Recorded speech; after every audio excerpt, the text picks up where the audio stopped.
Mario Causino es especialista en relaciones internacionales. Vamos a hablar con él de un tema que es de su inquietud, al respecto del cual se ha expresado en una columna publicada en Infobae.com, Argentina, Brasil y los costos de una política exterior pre-westfaliana. Para introducirnos en el tema, el término paz de Westfalia se refiere a los dos tratados de paz de Osnabrück y Münster, firmados el 24 de octubre de 1648, en la sala del Ayuntamiento de Münster, en una región histórica de Westfalia. Dio final a la guerra de los 30 años en Alemania y la guerra de los 80 años entre España y los Países Bajos, y dio nacimiento a la idea del Estado-Nación.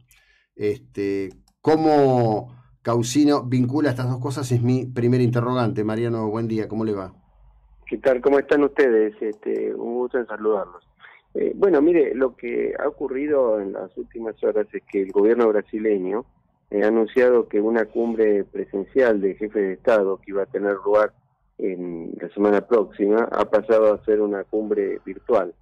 Y todo indica que esta situación se ha generado a partir de la decisión del gobierno argentino de hacer una promocionada invitación el día de mañana al expresidente Lula para participar en un acto que va a tener lugar aquí en la ciudad de Buenos Aires con motivo de los 38 años de la recuperación democrática el 10 de diciembre. Esa invitación al expresidente Lula, como tantas otras que ha hecho la administración actual, no puede sino provocar al actual gobierno de Brasil, toda vez que, como usted sabe, Lula da Silva es el principal adversario político del actual gobierno encabezado por Jair Bolsonaro, lo cual hace confirmar la idea de que la administración de Alberto Fernández ha venido desplegando una política exterior basada en criterios partidarios e ideológicos y no en función de los criterios permanentes del interés nacional argentino, que son las razones estatales que conforman el orden político y jurídico en el que está establecido el orden internacional actual a partir de los acuerdos de Westfalia que usted mencionaba. ¿Cómo se vincula, digamos, esos acuerdos de Westfalia? Yo por eso hice la introducción, porque si no para el oyente, sí, con este presente momento, en donde claramente, bueno, a ver, el gobierno argentino, por ejemplo, tiene argumentos para no condenar la barbarie política del gobierno de Nicaragua, no condenar la barbarie de avasallamiento de derechos humanos de Venezuela, callar y mirar para otro lado ante la barbarie sistémica del régimen castrista, pero apaña al líder cocalero de Bolivia, y ahora lo trae, quizás porque le viene bien a su juego, a Lula, que es el ejemplo más redondito que usan de la cuestión del lawfare, ¿no? Bueno, efectivamente usted ha hecho una descripción de la situación. Lo que ocurre en el caso lo que ocurre es que el gobierno argentino tiene un discurso de no injerencia en los asuntos internos de otras naciones, cuando se trata de violaciones a los derechos humanos en países de la región, la región sudamericana o latinoamericana, países que han adherido a la Carta de la OEA, que son miembros de la OEA y que en el ámbito multilateral de esas características es un argumento inatendible, el argumento de la no injerencia, porque precisamente son países que forman parte de esos organismos y que para ellos lo han suscrito. De modo tal que es totalmente inadmisible que en esos casos se haga ese argumento, y en el otro, paralelamente, hay una injerencia permanente incluso en los procesos electorales. Fíjese también lo que ha ocurrido recientemente en Chile, donde el embajador argentino, en lugar de tener una actitud prudente ante una elección que está reñida, que hay dos candidatos, de los cuales uno va a ser electo presidente de Chile en las próximas semanas, el embajador argentino ha tomado partido por uno de ellos, prácticamente descalificando a uno de los contendientes, provocando que también el otro candidato criticara su actitud, porque la verdad es que ningún chileno va a querer que un embajador extranjero venga a opinar sobre lo que pasa en sus elecciones, como a nosotros no nos gustaría que un embajador extranjero opine sobre nuestro proceso electoral, ¿no? Recordemos lo que ocurrió en 1945, cuando Braden intentó impedir, el embajador norteamericano entonces, ¿no? Sí. Intentó impedir y encabezar una campaña en contra del entonces coronel Perón, consiguiendo el resultado inversamente opuesto al que procuraba.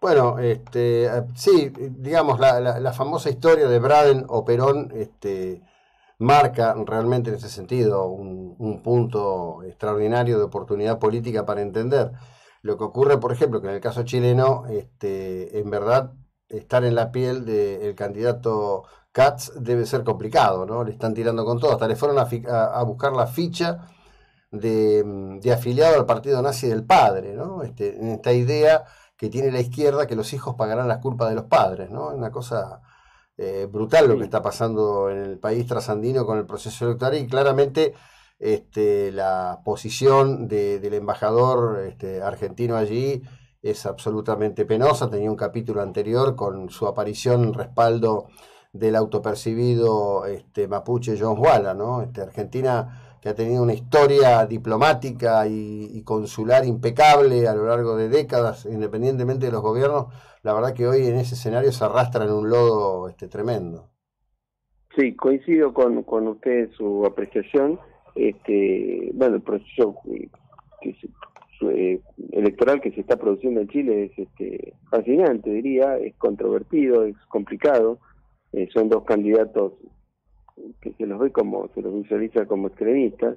Tal vez sea un poco exagerado sostener eso tanto en uno como en otro, Sí. pero bueno, es lo que ocurre. Pero en cualquier caso, lo último que tiene que hacer un embajador argentino es ponerse a opinar sobre eso. Lo que tendría que estar haciendo el embajador Bielsa es tener contacto con ambos candidatos y con ambos equipos de los dos candidatos, porque ciertamente uno de ellos va a ser el próximo jefe de Estado chileno y el otro va a ser su principal opositor. Así que si hay algo que tiene que tener un país es tener canales de diálogo y de vínculo inmediato con las autoridades en ejercicio y con las de la oposición también, pero sin intervenir en las cuestiones internas, le vuelvo a decir.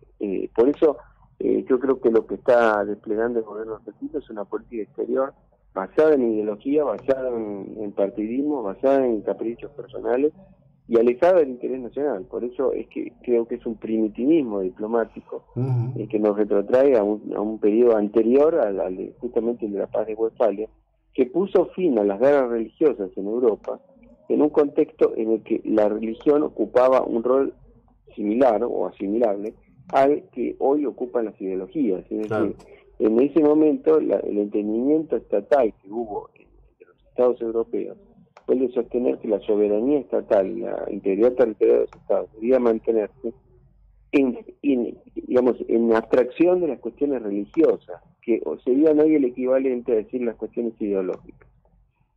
Sí, sí, claramente. Bueno, justamente una de las cosas que es interesante colocar en atención, en este caso de esta audiencia, ¿no? 80 años de guerra había atravesado España con Países Bajos, 80 años, ¿no? Cuando nosotros pensamos en términos de nuestro propio oprobio en este tramo que nos toca vivir de la historia de la República Argentina, lo que debe haber sido de miserable la vida de esos pueblos bajo ese tipo de situaciones. Dios mío, qué increíble. Así es. Esta es la situación que estamos pasando y bueno, yo creo que es muy lamentable esta suspensión del encuentro presencial de presidentes de Mercosur. Claro. Usted piensa que Alberto Fernández hace 2 años que es presidente, nunca ha tenido una reunión con el presidente del Brasil. Bueno, lo cierto es que el presidente de Argentina tiene que tener la mejor relación posible con el presidente de Brasil. El presidente de Argentina no elige quién es el presidente de Brasil. Claro, claro. Pero nosotros tenemos Brasil es nuestro principal socio en el mundo, es el país más importante de la región y es con el que nosotros tenemos que estar llamados a tener la mejor relación posible. Lo mismo con Paraguay, con el Uruguay y con otros países que no integran el Mercosur, porque son vecinos nuestros de Sudamérica. Pero desde que Alberto Fernández ha asumido la presidencia ha deteriorado prácticamente todas las relaciones con países de la región. Porque, vuelvo a decir, porque lo que ha hecho es privilegiar su rol de militante político, su pertenencia, por ejemplo, a agrupaciones como el Grupo de Puebla, y las ha confundido con su rol de jefe de Estado. Bueno, de hecho hay un mensaje o una conversación que Fernández sostiene después de una reunión del Grupo de Puebla en Buenos Aires con el presidente mexicano, diciendo que extrañaba a Lula, que extrañaba a Correa, que se sentía solo y que esperaba con el presidente mexicano construir esa visión del mundo. Creo que 48, 72 horas después, López Obrador cruzó a Estados Unidos, se abrazó con Trump y firmó un conjunto de acuerdos que, digamos, eran los que eran o son los que denosta el Grupo de Puebla, ¿no? Exactamente, es tal cual como usted está mencionando, con lo cual el presidente argentino la verdad es que terminó haciendo un papel triste porque pensó que estaba haciendo una invocación a una actitud que no existe por parte del presidente de México, porque por más que el presidente mexicano sea un hombre de izquierda, sí, es el presidente de México, y México es un país que pertenece a América del Norte. Esta es la realidad.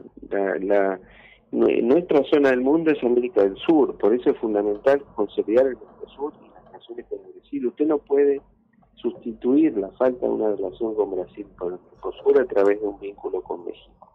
La relación con México es importante, es históricamente valiosa, tenemos muchos puntos en común, pero no hay que olvidar nunca que México es un país de América del Norte, sus intereses estratégicos están en relación con los Estados Unidos. Es así, sea cualquiera el gobierno americano, cualquiera el gobierno mexicano, y es natural que así sea. Sin duda. Pretender algo distinto es una prueba, una muestra de voluntarismo que no es admisible en un jefe de Estado, en un hombre que preside un país con las dificultades que tiene la Argentina en estos momentos. Sí, una actitud de voluntarismo de profunda, inmensa ignorancia. Mariano, le agradezco enormemente el tiempo y la ilustración que nos ha dedicado. Buena jornada, gracias. No, gracias a ustedes, un gusto estar siempre. Hasta luego. Mariano Causino, y esto que el agente provocador, digamos, es este artículo, que es Argentina en una política exterior pre-Westfalia. Westfalia, que fue un acuerdo justamente que dio marco al nacimiento del concepto de nación-estado.